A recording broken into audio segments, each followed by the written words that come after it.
Okay, good morning. Mental Toughness Monday. We're excited to be here.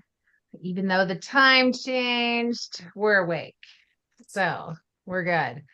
All right, we are starting off this morning with our emotions work with the oil bergamot mint, which is the oil of revived heart. Is that right? Yes. Okay. Revive heart. Yep. Chris is gonna read it for us this morning. Okay. Bergamot mint is primarily a heart revitalizing oil. It is both beautifully uplifting and tenderly calming to the sentences. It has a balancing effect on the emotions, comforting and soothing individuals when they feel like their heart is weighed down by the disappointments of life. It lifts them and helps them know they will heal and rise again. Bergamot mint opens up the soul to gentle inspiration, followed by calm. It is a lovely oil for peace meditation or tranquil contemplation. This oil ends in simplifying problems that have grown out of proportion and are consuming too much emotional energy. It is also helpful when an individual's mind and heart are in need of deep restorative rest. There you Bergamot, go. yeah. Bergamot mint encourages individuals to consciously consider if they are welcome in their own heart. It invites them to come home to themselves and be inspired from within.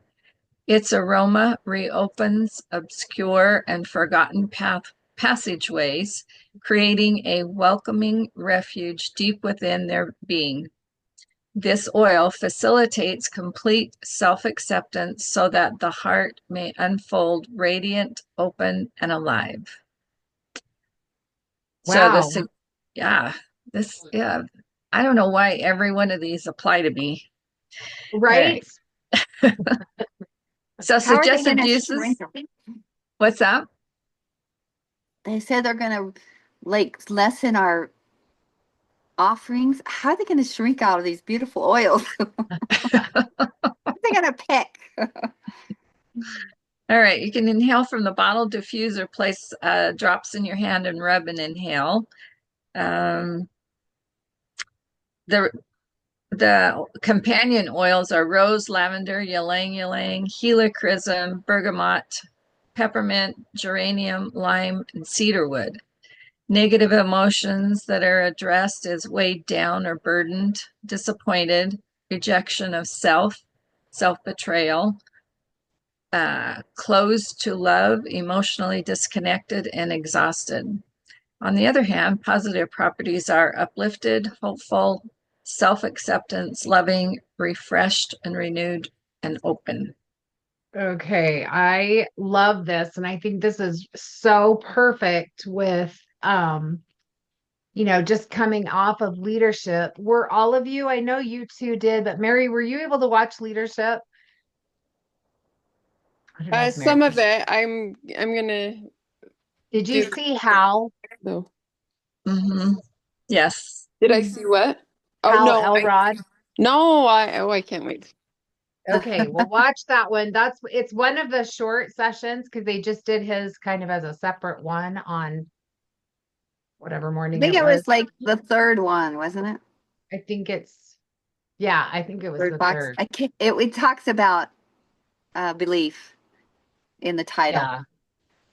But he again, right? He spoke to us last year, and then this year he spoke to us again about the miracle morning, and he told a little bit of his story, and he gave us a handout, which I will make sure that you get, um, because it is so, so powerful. And I think it just goes right with, at least for me, with this bergamot mint, because the handout is about you being a true doTERRA leader. And then he has written a bunch of stuff in there. And then in his talk, he showed a clip from the Miracle Morning movie where he's sitting in his bed reading out loud his reasons for beating cancer. And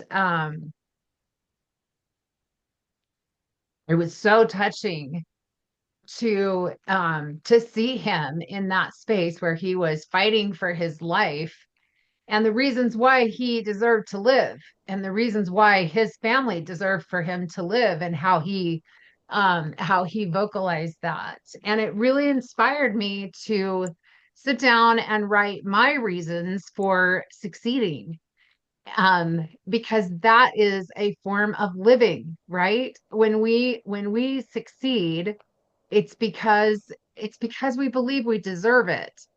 And so I love this revived heart. Like, whatever you've been through, whatever has been hard, whatever has been disappointing, whatever is scary, whatever you're facing right now, I mean, this is the time to fight for your life. This is the time to fight for what you envisioned, what you see, what God has promised you regarding your life and your business. And so fight for it. Like, don't just roll over and let life roll over you. Fight for it. And this is so beautiful because this gives you, what did it say? It aids in simplifying problems that have grown out of proportion and are consuming too much emotional energy. I mean, who doesn't need that, right? So this is just fabulous. So if you haven't seen Hal, go watch the recording on that if it's still available. And if you haven't seen it and the recording's not available, then trust me, write the thing. I'll put the comment or I'll put the link to his handout down below. And then when you're writing it, maybe we'll do like a little, because I don't have it right here. But maybe we'll do like a little preview of um, some of his words. If you haven't seen Miracle Morning, go see it. If you can't watch, not like go see it, but like go find it on the web. I'll link to that as well.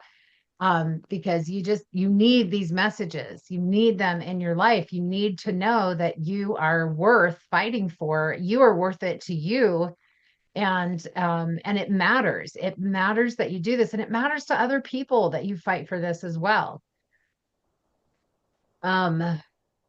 Yeah, this is just really, really powerful. I don't remember what I was listening to, but this reminds me of it.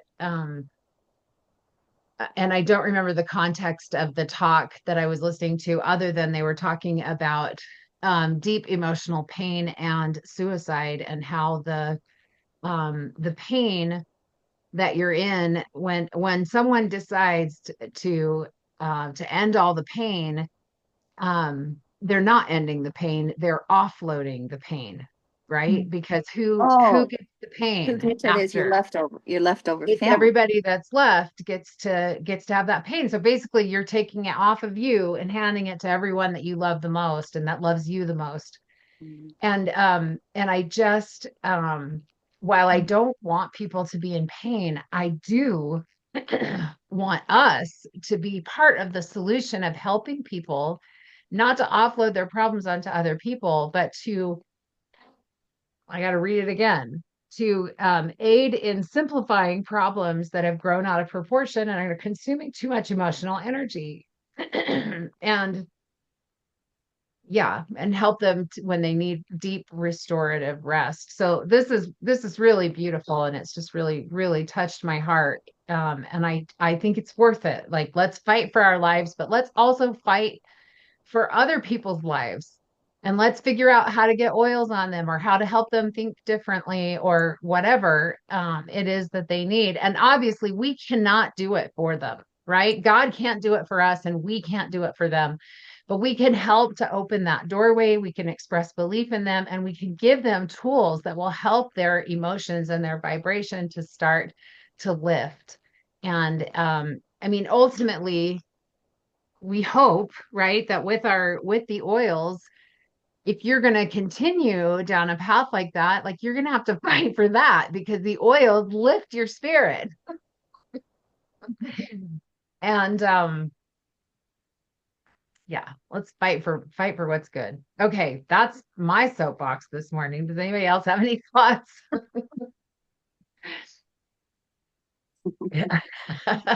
Thank you.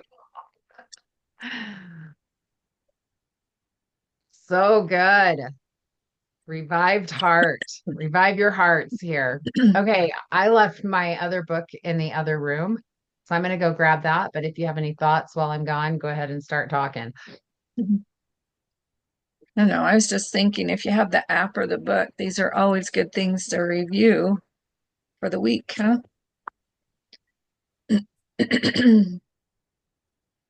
And it really is interesting how it fits every oil seems to fit. I guess it's just one more thing we get to work on, right? The I next think thing to clear. I love that too. And I think every oil fits because every oil fits. I don't know how to describe it differently, but it's like even if they lessen the offering, every oil fits. Do you know what I mean? Like it's so good. I love that. Oh, look, Camille's here. I should make some people help me so I don't leave people out in the dark, We don't know. She don't let right? us know. You can't Yeah. know if you're not a co-host. There you go. All right. Well, that was absolutely amazing. And so yeah, I'm excited about that. Okay, let's move on to 177 mental toughness secrets of the world class. We're going for mental toughness today. We are on number 66. The great ones understand the power of humility. Oh my gosh, like I just read about this too. Oh, it was Lent, the Hallow app. Have you guys heard about the Hallow app? Hmm. I've been hearing about it kind of all over. Jonathan Rumi, uh, The chosen. Chris Pratt, and who's the who's the other guy? I can see him. Mark Wahlberg have been promoting it pretty heavily this in the last little bit, and they have a Lent like a prayer 40 challenge for Lent. I didn't really know what Lent was before. Maybe you do because you're more educated than I. But I know also that our my church leaders have also um, given us the invitation to treat Easter with, more like Christmas. And I've thought about that a lot because like I don't want to do Christmas so fast after Christmas. Do you know what I mean? Then so that makes me think you're probably doing it wrong. Well, and this year with the cost of eggs, we got to figure out how we're going to do it. Right. We Plastic. yeah, yeah. Right. Right. Anyway, Well, so Lent is the 40 days before Easter, and often it's marked with some type of sacrifice or self-denial. And anyway, so one of the meditations that they had for Ash Wednesday was the Litany of Humility. So I'm not going to go through that right now because I honestly don't know it, except that it was very touching. So this is great. We're going to talk about the power of humility because that's something that the great ones understand. So the quote is by Paul Bear Bryant, who was a legendary football coach he lived from 1913 to 1983. He said, if anything goes bad, I did it. If anything goes semi good, we did it. If anything goes really good, then you did it. That's all it takes to get people to win football games for you. wow. Right? Okay, here we go.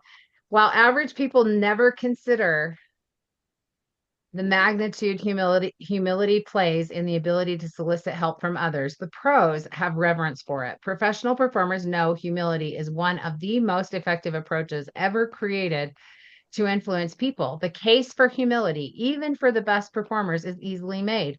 Even members of the world class stumble and fall many more times than they succeed. Humility is the natural order of the human condition, and yet average people walk around clouded by ego and false pride. This is undoubtedly costing them dearly in relations with others. A braggart is essentially saying, I'm better than you. It's not a good approach to a species who craves a feeling of importance.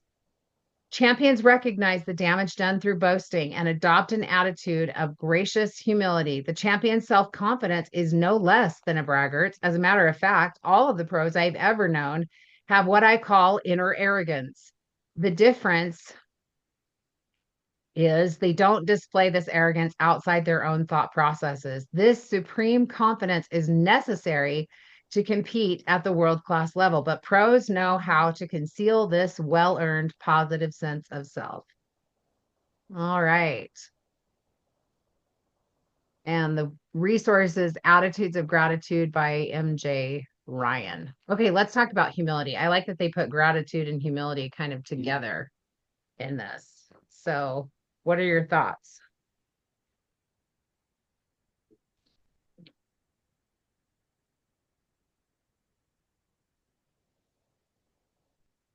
I used to think that humility was beating ourselves up and groveling in our unworthiness. But that's not it, But is it's it? not. No, no. Humility is not. I really I feel like we got more of the message in the quote even than in the reading here, because I love the credit, of just like giving the credit to taking the credit, taking responsibility.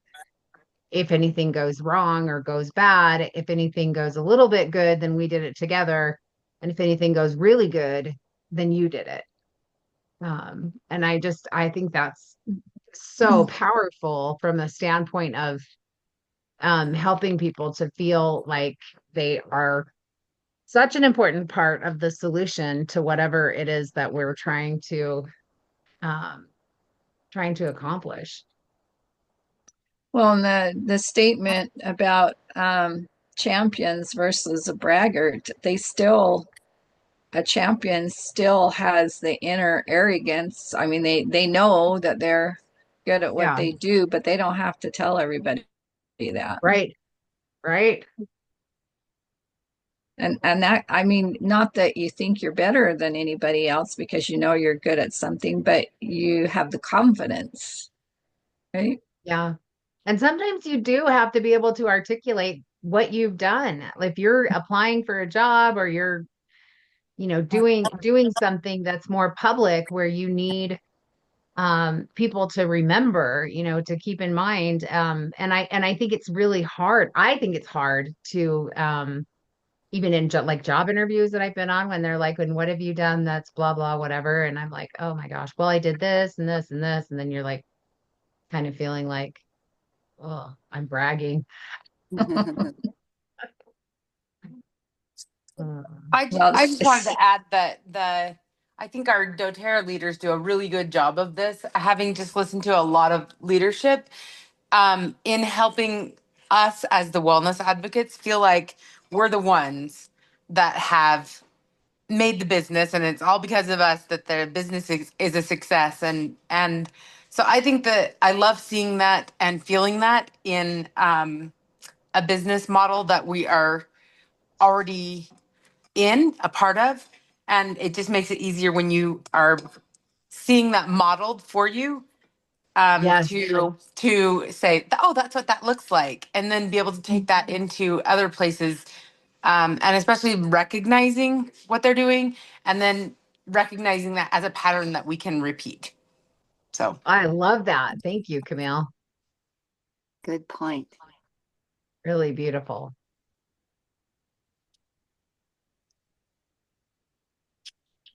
All right, any other thoughts about the power of humility? All right, I'll read the action step for today. Ask this critical thinking question on a scale of 1 to 7, 7 being most humble. How humble do you appear to other people? If you scored less than 7, make a commitment to raise your score by at least 1 point right now by becoming more aware of how you appear to others. Start by moving from an ego-based consciousness to a spirit-based consciousness. Begin this process by making a list of 10 things for which you are most grateful. Next, express gratitude to people in your life who have helped you succeed. Notice how this humble, spirit based consciousness begins to attract and positively impact the people around you, not to mention the impact it will have on you. Wow, this is really, really powerful. And I do want to caution because this group of people tends to be less braggart and more hide in the shadows. So I just want to say that is not what we're doing here. So if you feel like you know that others have an opinion of you that is, you got to move that number. Anyway, just start from the going to that spirit-based consciousness by making that list for 10 things for which you're most grateful, because all of us can benefit from that. And don't spend a lot of time worrying about how you appear to other people, in the sense of like making that part of your um neuroticism or whatever. Do you know what I'm saying? Like there's a place and there's a balance in that. So Tim, did you have something you want to add to that? I do have a quote for you guys. Awesome. Thank you. It's the power of humility and confidence. Lasting influence is directly tied to a unique blend of both humility and confidence. Humility is about your posture, while confidence is about your belief. You need both. Humility minus confidence equals passivity. You don't think you're worthy of stepping out, speaking up, or taking a chance. So you do very little, if anything. Risks are not taken, opportunities are missed. Confidence minus humility equals arrogance, pride, and assumption, and recklessness. You may wind up looking like a fool. Once again, you need both for lasting influence. I love that. Thank you. Because What's that there from? is a balance. Some article I read. Oh, Can you send that to me and I'll post it up with the comments? Yeah, I can do that. Thank you. Thank you, Tim. Yeah. That's another thing so I've done a lot of listening to Jared Halverson as part of my spiritual study. He's a man who went to divinity school, who is now a professor of religion at BYU. And I love his whole concept. He talks about it all the time, of proving contraries, that there's two sides, right, to the coin. And when you're here, what you just showed us, Tim, is that the humility and the confidence, and how we need them both, and not overmuch one or overmuch the other, but we need both sides of that. And there's just so much of this. Not every piece of advice applies to every person, because if they're only advising on one side of a coin and you're already really good at that side, then you might be like, oh, I'm good at this, but why am I not succeeding, or why am I unhappy? Well, it's because the other side of the coin isn't being developed properly. So I love that. Thanks for sharing that, Tim. Okay. Any other comments before we wrap it up for this morning? I just want to thank you so much for taking the time to be here, and for hopping out of bed this morning. I don't know how it felt to you, but yesterday, this is funny. I woke up at 6:30, and I looked out at the sky and I was like, it looks like 6:30. Like, what? I thought the time changed. But then Tim reminded me that it was not yesterday, it was the day before. It was Saturday. And then yesterday, of course, I didn't wake up until 8. So so this morning I was grateful because I have an alarm set on Monday and I never need it. But today I did. But thank you. Thanks for making this a part of your Monday morning, and thanks for being part of our doTERRA family. It just means so much to have you here, and to you guys have been such a blessing to me over the years of continuing to push me to work harder and to be better. So thank you for that. And we will see you all next week. But don't go anywhere.